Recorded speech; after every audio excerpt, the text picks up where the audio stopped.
तो good evening कहा जाए। Good evening. Good evening. Good evening sir. हाँ, गुड इवनिंग सर। चलिए तो let us start this session of LPG, मतलब लिक्विड पेट्रोलियम गैस, और what liberalisation, privatisation and globalisation. तो आज what will do, you will make up tally marks if your answer is correct. Okay, simply you will just do that so that you can count how many answers you are able to correct it. Okay, the first question आपकी screen पर दिखाई दे रहा है, क्या है? WTO was established in dash year। आपके सामने options clear हैं, 1960, 1992, 1963 and 1995। Within 5 seconds you have to give the answer also। आप अपना आंसर नोट भी करते जाएंगे और सही आंसर हम डिस्कस भी करेंगे, और अब आप अपना टेली मार्क्स मार्क करते जाएंगे। सब लोग कर रहे हो, फॉलो कर रहे हो बेटा? Hello children. हाँ, वेरी गुड। इसका आंसर क्या होगा मुझे बताते जाएंगे आंसर, 5 सेकेंड होगा। 1995। Very good, very good. 1995। Yes, जिसको करेक्टली मालूम हो अपना टेली मार्क्स में आप लिख लेंगे। Now second question, BPO means what? आप लोग नेट से नहीं सर्च करेंगे, कोई फायदा नहीं होगा। Business process outsourcing.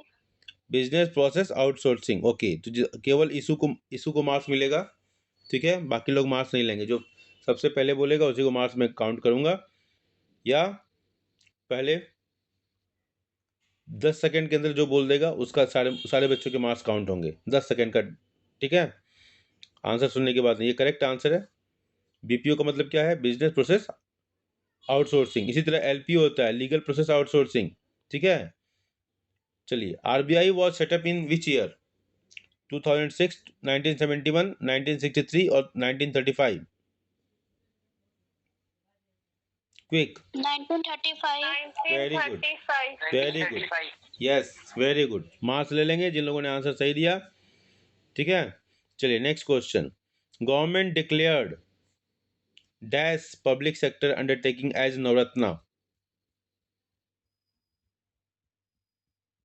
Quick, common sense का भी क्वेश्चन है ये। Quick, government declared dash public sector undertaking as Navratna. 1991 की पॉलिसी के बाद ये चेंजेस आए हैं। नवरत्ना, किसी ने आंसर नहीं दिया, किसी को मार्क्स नहीं मिलेंगे। नवरत्न, देखो कॉमन सेंस का क्वेश्चन मैंने इसलिए बोला कि इसमें नवरत्न है ना, नवरत्न 9 ज्वेल्स, ठीक है। तो 9 इसका आंसर होगा, 4, ठीक है, 9 jewels. Okay, next question, WTO is located in dash Geneva, Berlin, New York, Japan. WTO located in Geneva. Geneva है, करेक्ट, वेरी गुड अंजलि। चलिए, भास्कर का भी सही था। कोई और आया क्या? चलिए, question number, WTO is located in Geneva, Anjali ने सही बताया था, very good. Next, implies dash implies free interaction among all the countries in various fields like trade, technology, outsourcing, etc। क्या है इसका मतलब? आंसर क्या होगा? मोनोपोली, प्राइवेटाइजेशन, पॉलिसी रिफॉर्म और ग्लोबलाइजेशन। ये इम्प्लाई करता है free interaction among all the countries in various fields like trade, technology, outsourcing. इसमें क्या फील करेंगे आप? What is appropriate? What is an appropriate word to be filled here? Globalization. Very good, correct, very much correct। Globalization is a process of integrating with the rest of the world। Home economy को rest of the world के साथ जोड़ने की का एक process है globalisation. इसमें हम लेबर के माध्यम से जोड़ते हैं, टेक्नोलॉजी के माध्यम से ऐड करते हैं, या प्रोडक्ट के माध्यम से ऐड करते हैं। ये सब ग्लोबलाइजेशन का पार्ट है। Very good.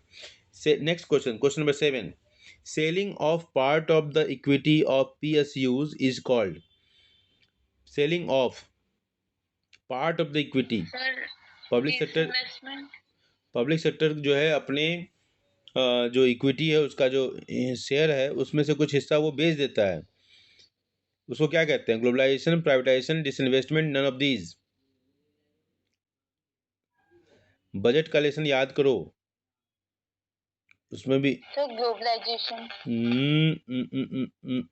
बोलिए नहीं, रॉन्ग आंसर।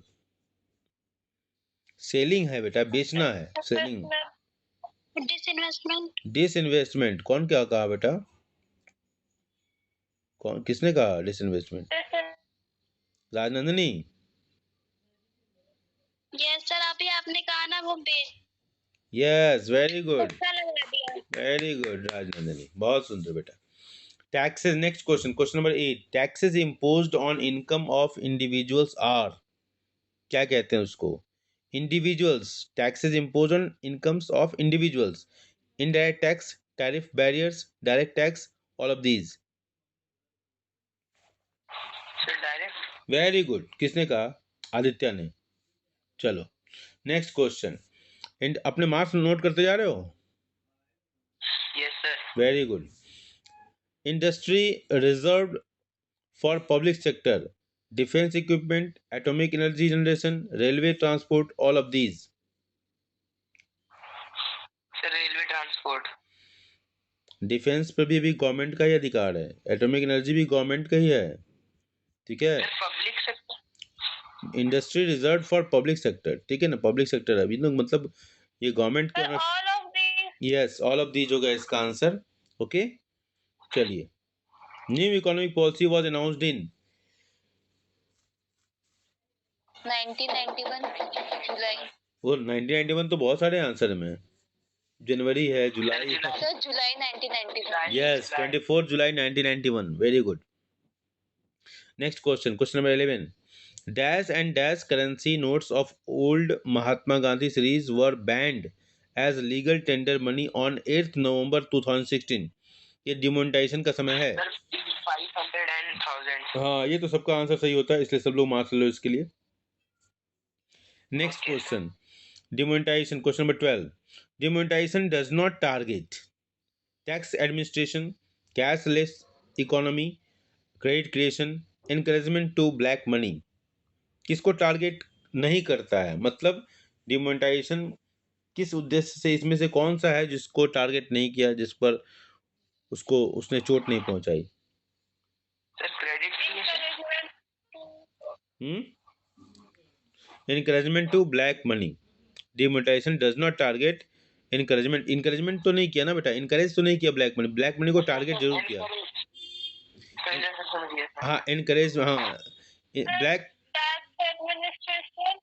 नहीं नहीं बेटा, इनकरेजमेंट टू ब्लैक मनी होगा, डज नॉट टारगेट है ना बेटा, टारगेट होता तो ब्लैक मनी को टारगेट जरूर किया था उसने, लेकिन does not target. Black money लिखा होता तब नहीं होता ये आंसर। इनकरेजमेंट, ठीक है, ठीक है, ये इनकरेजमेंट है ना बेटा, तो ब्लैक मनी को बढ़ावा थोड़ी दे रहा था डिमोनेटाइजेशन।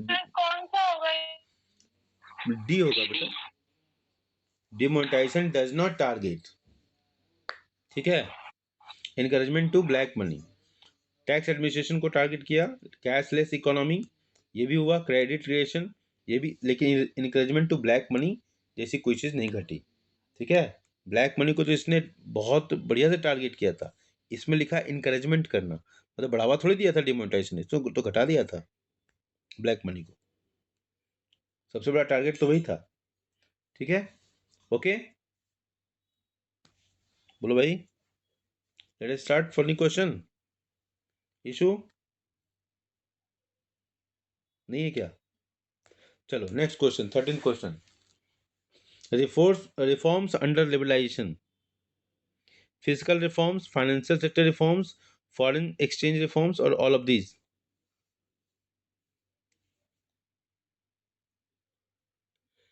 बच्चे नहीं है क्लास में? अच्छा हाँ हो। रिफॉर्म्स अंडर लिबरलाइजेशन क्या है? Physical reforms, financial sector reforms, foreign exchange reforms और all of these. Yes, all of these होगा, ठीक है। रिफॉर्म, क्योंकि फिजिकल रिफॉर्म्स भी हुए थे, टैक्सेशन पॉलिसी, सब्सिडी की पॉलिसी, है ना, फाइनेंशियल सेक्टर रिफॉर्म्स भी हुए थे, आरबीआई, और उसमें बहुत सारी जगह इन्वेस्टमेंट वगैरह में, फॉरेन एक्सचेंज रिफॉर्म्स, डिवैल्यूएशन वगैरह किया गया था, तो ये सब जो है सारी चीज़ें एप्लीकेबल है। नेक्स्ट क्वेश्चन है, India approached dash for loans to manage the economic crisis. Bharat कहाँ अप्रोच किया था, किसके पास गया था? Sir both A and B. बोलिए आप। Yes, sir. Both A and B. Yes correct है, India approached both A and B, मतलब वर्ल्ड बैंक और आईएमएफ दोनों के पास गया था इंडिया लोन लेने के लिए, ताकि हम अपनी इकोनॉमिक क्राइसिस को ठीक कर सकें, जैसे भी पाकिस्तान घूम रहा है। Next question, policy measures undertaken under globalisation. Devaluation of rupees किया गया था क्या? रिडक्शन इन डायरेक्ट टैक्सेस किया गया था? इंक्रीज इन इनडायरेक्ट टैक्सेस किया गया था? नन ऑफ दिस किया गया था? क्या होगा? Policy measures undertaken under globalisation.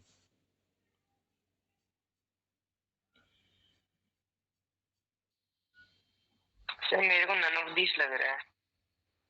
Policy measures undertaken under globalisation, globalisation में क्या पॉलिसी मेजर्स लिया गया था? अच्छा, रिडक्शन इन डायरेक्ट टैक्सेस। बोलो और कोई।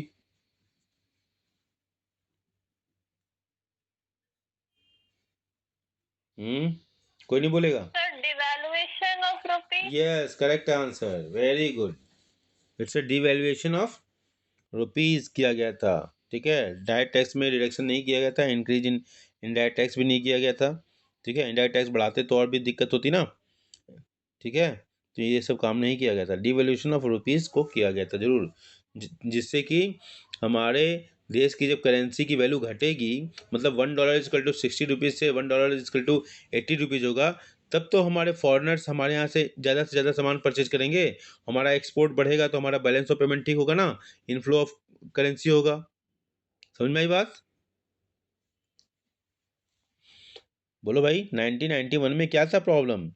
फॉरेन एक्सचेंज रिजर्व्स कम हो गए थे, बैलेंस ऑफ पेमेंट एडवर्सेबल था, फिजिकल डेफिसिट बहुत हाई था, है ना, ये सब सारे प्रॉब्लम थे।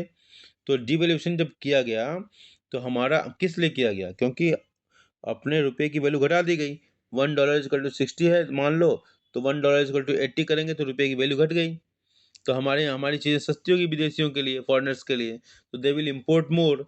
जब वो इम्पोर्ट करेंगे हमारे यहाँ से, मतलब इम्पोर्ट वो करेंगे, मतलब हम एक्सपोर्ट कर रहे हैं, जब हमारा एक्सपोर्ट बढ़ेगा तो वहाँ से क्या होगा, वहाँ से पैसा आएगा हमारे पास, फॉरेन करेंसी आएगा, हमारा फॉरेन एक्सचेंज रिजर्व बढ़ेगा, हमारा बैलेंस ऑफ पेमेंट भी ठीक होगा।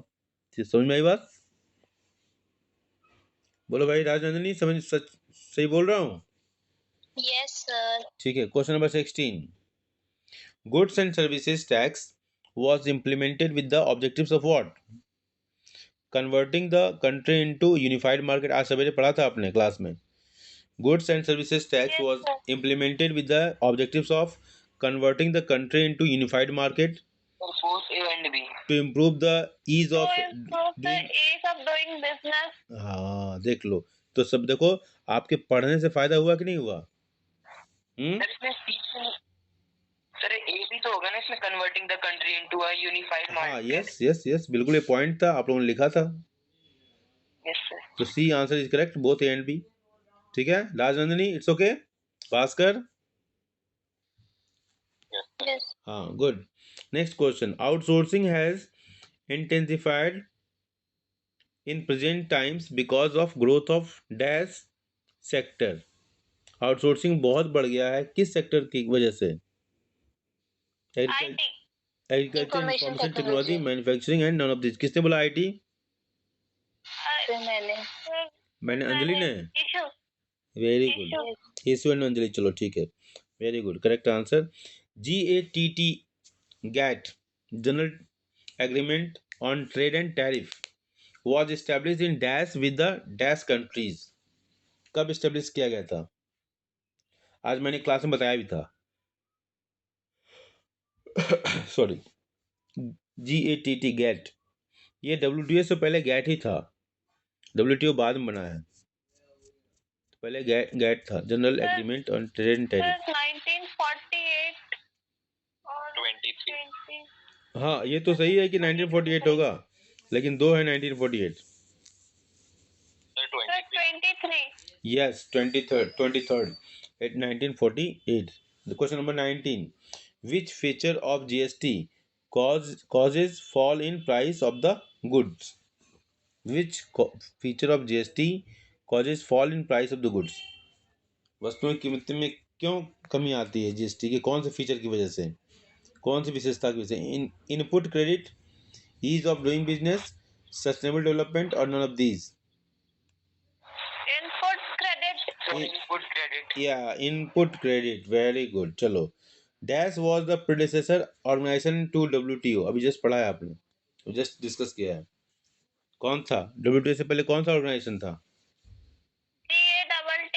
हाँ, general agreement on tariff and trade, GATT. चलो ठीक है, very good. Next question, India has become a preferred outsourcing destination because of dash, availability of unskilled labour, quality of IT service, availability of skilled labour, क्या होगा? T. Both B and C. Both B and C, Second and third. Second and Yes, sir. Third. Second and India has third. Become a preferred outsourcing, बड़ा तेज answer दे रहे हो भाई, क्या बात है।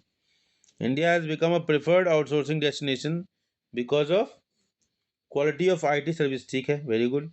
Availability of skilled labour, ये भी सही है, ठीक है। ओह, ये तो बहुत आसान क्वेश्चन भी था, मैं तो क्वेश्चन ही पढ़ने में लग गया, लेकिन बहुत ही आसान क्वेश्चन था। चलो, तो इसका आंसर डी होगा, समझ में आया बेटा? राजनंदिनी, अंजलि, भास्कर, ठीक है ना? Okay, Yes, sir. Next question, in 1991 dash was the immediate impact of devaluation of Indian rupees? Increase in inflow of foreign exchange, decrease in inflow of foreign exchange, increase in outflow of foreign exchange, fall in foreign exchange? अभी just चर्चा किया है मैंने, just discuss. In 1991 dash was the immediate impact of devaluation of Indian currency?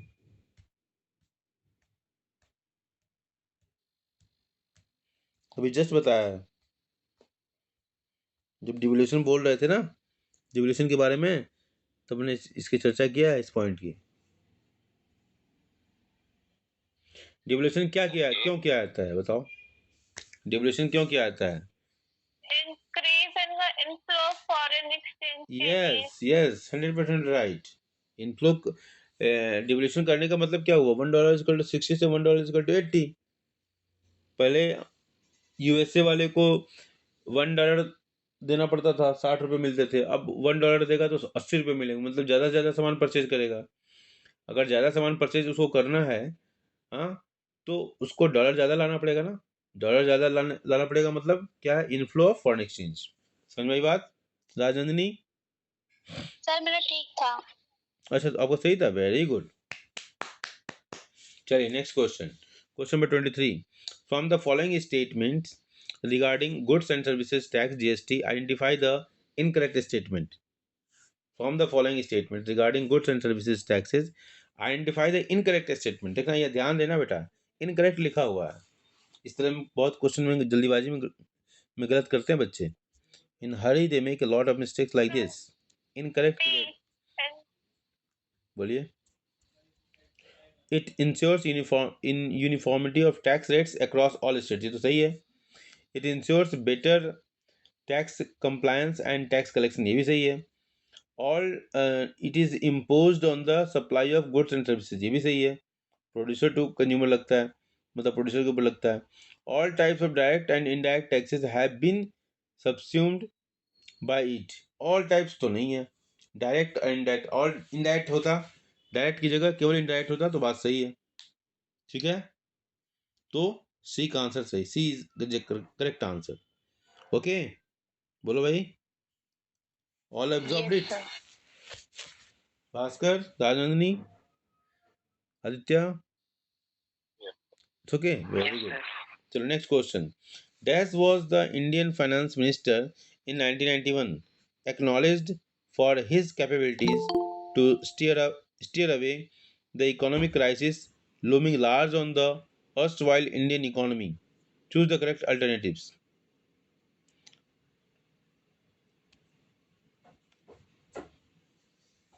बोलिए, dash was the Indian finance minister इन 19, ये याद करो कि एक ऐसा प्राइम मिनिस्टर जो पहले फाइनेंस मिनिस्टर भी था, कौन है वो, बताओ? मनमोहन सिंह. यस यस, ठीक है, एक ऐसा प्राइम मिनिस्टर जो फाइनेंस मिनिस्टर था, ठीक है। So Dash was Dr. Manmohan Singh was the Indian finance minister in 1991, acknowledged for his capabilities to steer away the economic crisis looming large on the erstwhile Indian economy. सबने सही किया, very good. तो अब ये देखते इसके answer भी आपको दिए हुए हैं, हाँ पीडीएफ मिल जाएगा आपको। चलिए फिल इन द ब्लैंक्स भरो तो जरा।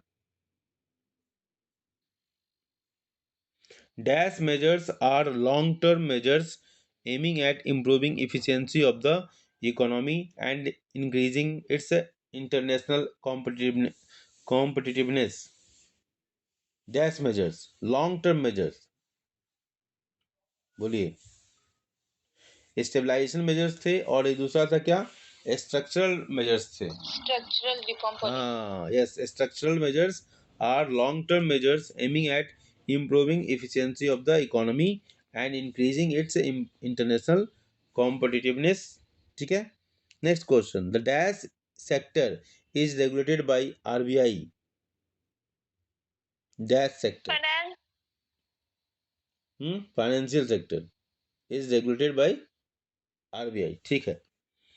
Third question, foreign investments includes foreign direct investment and foreign dash dash.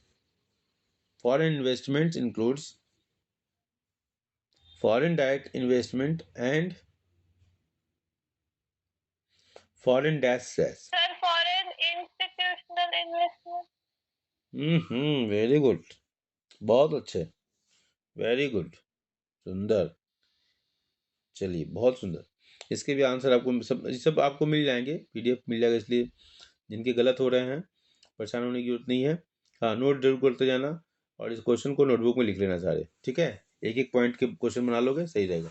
Question number 4, India has become a destination of for global dash. पढ़ा था भी आपने, जिसमें मैंने बताया था कि बी बी बोलिए, बीपीओ से संबंधित है आंसर इसका। India has become a destination for global, बोलिए। Outsourcing, yes outsourcing. Indirect taxes are taxes on dash goods and services. ठीक है, बोलो भाई। Indirect taxes are taxes on goods and services. हाँ जीएसटी हो जाता ना। अब देखो मुझे आ रही है नींद, निद्रा, थक गया हूँ ना, तो मैं केवल 4 क्वेश्चन और करूँगा, 10 क्वेश्चन कर लूँगा, इसके बाद हम क्लास वाइंड अप करेंगे, ठीक है। ओके, और आप लोगों को जो मैंने ग्रुप में भेजा है ना उसको कर लीजिएगा, ठीक है। तो क्योंकि मैं बोलूँगा तो हो सकता है गलती होने की संभावना रहे। Removal of dash severely affected the small and marginalized farmers। Removal of dash severely affected the small and marginal farmers। बोलिए। रिमूवल ऑफ व्हाट, ये रेवेन्यू एक्सपेंडिचर का पार्ट है, बोलो। Subsidy. Yes very good, removal of fertiliser subsidy. Subsidy. हाँ fertiliser subsidy बेटा, subsidy fertiliser पे दी जाती ना, तो fertiliser subsidy is better answer.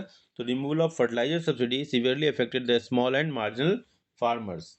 ठीक है। Question number 7, World Trade Organisation WTO was established in 1995 as a successor organization of to what। ये क्वेश्चन 3 बार आ चुका है अलग अलग तरीके से। Sir, GATT. Yes GATT, GATT की स्थापना कब हुई थी, when it was established, in which year. GATT, general agreement on trade and tariff, 1948 में स्थापना हुई थी, ठीक है। बोलो भाई। Yes. अभी डिस्कस किया था आपने। Question number 8, dash is one of the taxes eliminated after implementation of goods and services tax GST. Dash is one of the taxes eliminated, हटा दिया गया, कौन से टैक्स को हटाया गया जीएसटी आने की वजह से।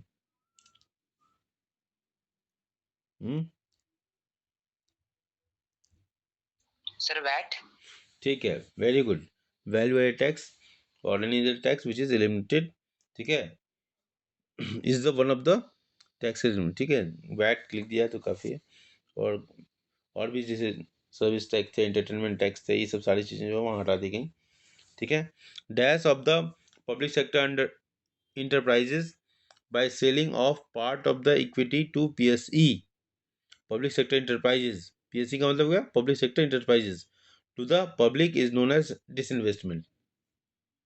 क्या करने पर, dash of the public sector enterprises by selling of part of the equity to public sector enterprises to the public is known as disinvestment. क्या होगा इसका आंसर, बताइए, टेल मी द आंसर, बोलिए। ये इसका आंसर एलपीजी में से होगा कुछ, एलपीजी, बताइए, टेल मी, हिंट दे दिया। Privatization. Yes, privatization of the public sector enterprises by selling of part of the equity to PSEs to the public is known as disinvestment. Very good. Next, last question. ठीक है, अरे answer नीचे है। Okay okay, चलो 12 तक ही ना, 12 only 12 पूरा कर रहते हैं। चलिए नेक्स्ट क्वेश्चन 10 नहीं 9th, dash of the public sector enterprises by selling of part of the equity, ये हो गया ना। 10th, dash refers to the reduction in the value of domestic currency in relation to foreign currency by the government. Dash refers, बोलिए, आपको option देता हूँ, depreciation, devaluation, appreciation, revaluation, लेकिन फिर इन द ब्लैंक्स में ऑप्शन नहीं मिलेगा। चलिए बोलिए। हाँ, devaluation, very good, very good. Shifting from cash to electronic transfer of payments creates dash economy. Shifting from cash to electronic transfer of payments, cashless economy और open economy, क्या कहोगे इसको, बोलो। Yes, very good, Bhaskar. FDI stands for foreign dash investment. Foreign direct investment. Yes, very good. चलो इसी के साथ हम आज की सबक समाप्त करते हैं, क्योंकि मुझे आ रही है निद्रा and it is the whole day we are standing and that's why I am suffering from drowsiness. Okay, thank you. Have a nice day. I hope everything is correctly spoken by me in this class. Thank you.